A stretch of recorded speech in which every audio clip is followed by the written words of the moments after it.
Satrio Piningit.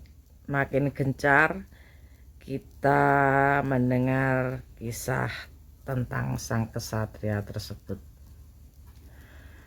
Melalui penelusuran saya,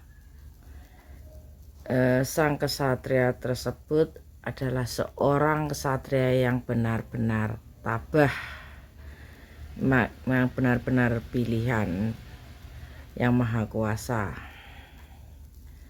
Kesatria cerdas tersebut mengalami kesandung kesampar sejak mulai dari kecil, ya, baik dari orang tuanya, sejak mulainya dari kehilangan ayahnya, itu serasa sebagai neraka dalam hidupnya konon, karena sang ibu yang tidak menyayanginya dan sering menjadi bulan-bulanan atau pelampiasan kesedihan ibunya. Dia menerima dengan tabah dan asalkan sang ibundanya bahagia. Begitu mulia akhlak dan budi pekerti beliau yang akan diajarkan pada kita tentang sebuah kebaikan hati dan sebuah tekad. Karena segala cobaan atau penderitaan tidak ada yang sia-sia. Segala pengorbanan yang sang kesatria lakukan tidak ada yang sia-sia. Karena dia berprinsip sebenarnya segala kesedihan, segala pengorbanan perasaan hati dan fisiknya adalah tidak ada yang sia-sia di dunia ini.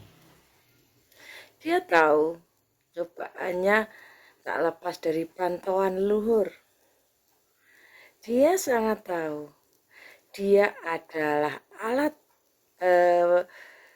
obsesi para leluhurnya untuk mencapai Nusantara mercusuar dunia. Dan dia tahu saat ada masalah leluhurnya bisa membantunya, tidak pernah membantunya, tapi hanya memantau dan menunggu hasil dan bersorak, "Hore, berhasil momonganku," tanpa memikirkan penderitaan dan perasaan sang kesatria tersebut. Mungkin saat di kemunculannya nanti, di era jagat anyar nanti, beliau memang tidak semua akan mengenalinya, dan beliau sudah yatim piatu. Jadi para sederek yang menginginkan menjadi kesatria tersebut, jangan, kalau orang tuanya masih, jangan mengharapkan orang tuanya nggak ada, nggak, karena sudah ditakdirkan beliau yatim piatu, dan beliau memang sudah lepas dari segala ambisi dedek bengak di dunia ini. Dia sudah ngaulo topong rame.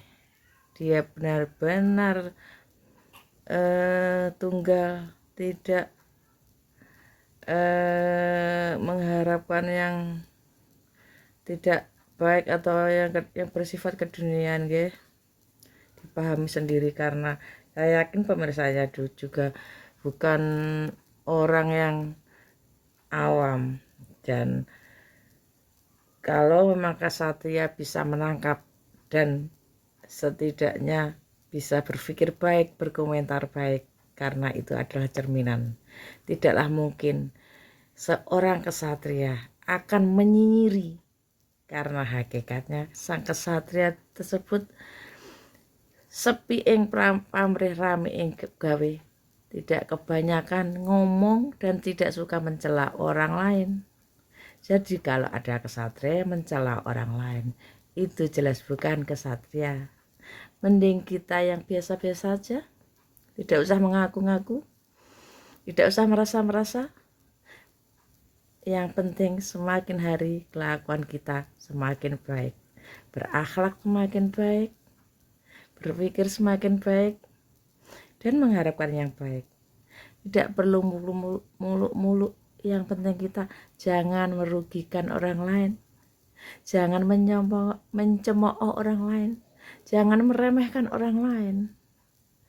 Karena seperti kata pepatah lama, gunung tidak akan menceritakan dia besar, langit tidak akan menceritakan dia tinggi, dan laut tidak menceritakan dia luas dan dalam. Ya saudara, bagi siapapun yang merasa tinggi, merasa dalam, lebih dari orang lain, jelas penjenengan tidak usah berharap bahwa penjenenganlah manusia pilihan tersebut. Dan akhir-akhir ini juga sering dibahas tentang pasukan Panji Hitam. Sepenelusuran saya, intinya mumpung ingat, saya hanya mengatakannya, saya ingat soalnya saya pernah mencari bahwa pasukan Panji Hitam itu dari Jawa, bukan dari mana-mana, dan tidak termasuk golongan manapun yang diklaim sebagai masuk agama ini. Tidak bisa. Dia membawa ajarannya sendiri, meskipun sudah terlabeli. Ya, seandainya Islam, bukan Islam-Islamin, tapi seperti Islam Sunan Kalijaga.